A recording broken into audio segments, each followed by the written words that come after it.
Top quality और consistent performance के लिए सिर्फ सिल्वर पंप नाम याद रखना।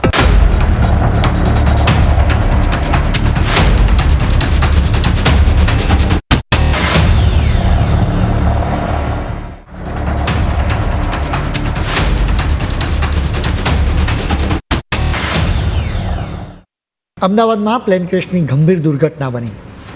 આ દુર્ઘટનાથી આખો દેશ ખળબળી ઉઠ્યો છે. સ્વાભાવિક રીતે સૌના મનમાં દુઃખની લાગણી છે. આ દુર્ઘટનાએ ભૂતકાળમાં બનેલી એક દુર્ઘટનાની યાદ અપાવી છે.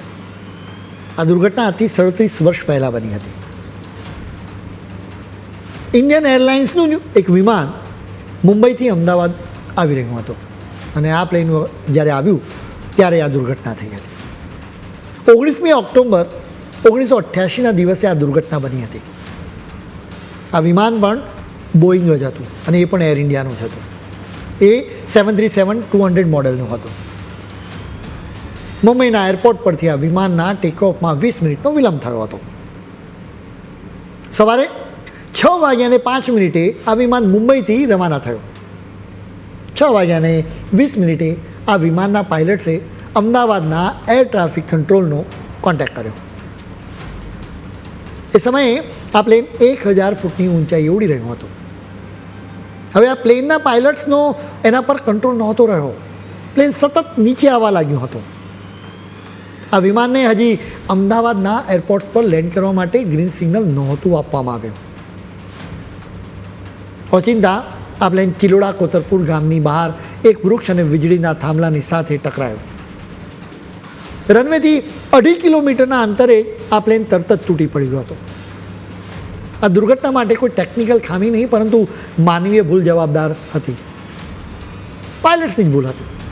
એણે આ વિમાનને જરા વધારે પડતું નીચું લાવી દીધું હતું.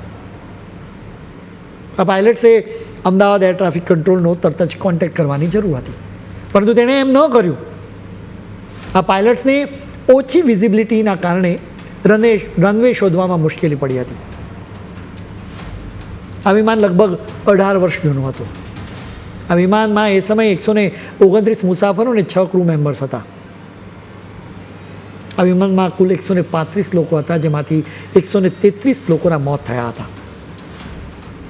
શરૂઆતમાં 5 લોકોને બચાવી લેવામાં આવ્યા હતા. તેમને હોસ્પિટલ લઈ જવામાં આવ્યા.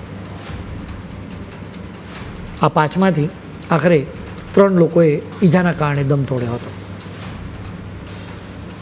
વધુ એક વખત અમદાવાદમાં પ્લેન દુર્ઘટના થઈ છે. પ્લેનના કાચબારની નીચે અનેક જિંદગી દટાઈ છે. અનેક પરિવારોની જિંદગી વેરણ-ચેરણ થઈ ગઈ છે. ટેકનિકલ ખામી કે માનવીય ભૂલના કારણે કદાચ આ દુર્ઘટના થઈ હોઈ શકે છે. એકંદરે આવી દુર્ઘટનાઓ માનવીય બેદરકારી તરફ ઇશારો કરતી હોય છે.